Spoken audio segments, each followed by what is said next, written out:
Peace. I saw that Facebook and Instagram have banned the Honorable Minister Louis Farrakhan and saying that he's dangerous. And you have to ask the question, dangerous to who, dangerous to what? And so I wanted to offer up my personal testimony to give insight into dangerous to who and dangerous to what.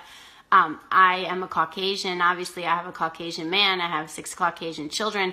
I don't fit the profile of somebody that is supposed to be learning from the Nation of Islam. However, I was brought into the teachings by Dr. Khalid Muhammad. Again, it was not a lecture that was meant for me, but I had never heard a man talk like that before, and I desperately wanted to know what he was talking about. I was raised 40 miles outside of New York City, hardly ever saw black people, anybody of color. I think there were only a handful of even Jewish kids in our school, and I didn't realize that my life was like that on purpose until I was 20 years old.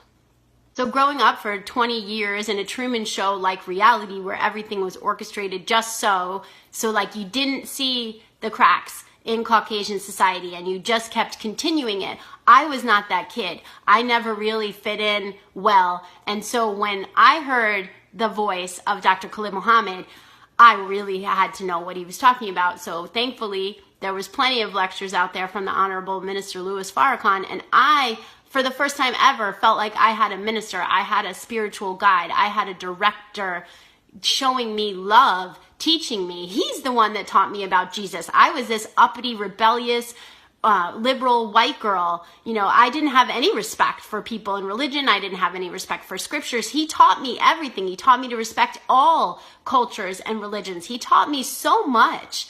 And this is slander, and it is the farthest thing from the truth.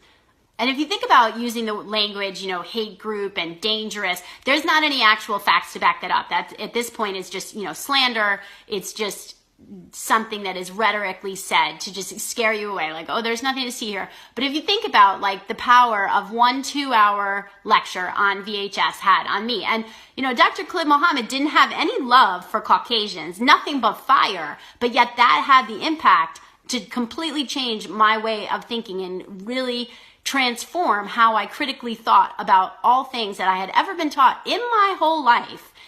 That's the danger, right? That your mind is going to get free. And so I've never actually been near a Muhammad's mosque. I've only had VHS tapes, cassette tapes. Yes, I am that old, and DVDs, and now, live streaming and interacting on social media. So I get the chess move. I get why they're doing that, but it's laughable. You can't shut this down. It's not your time. Your time's up.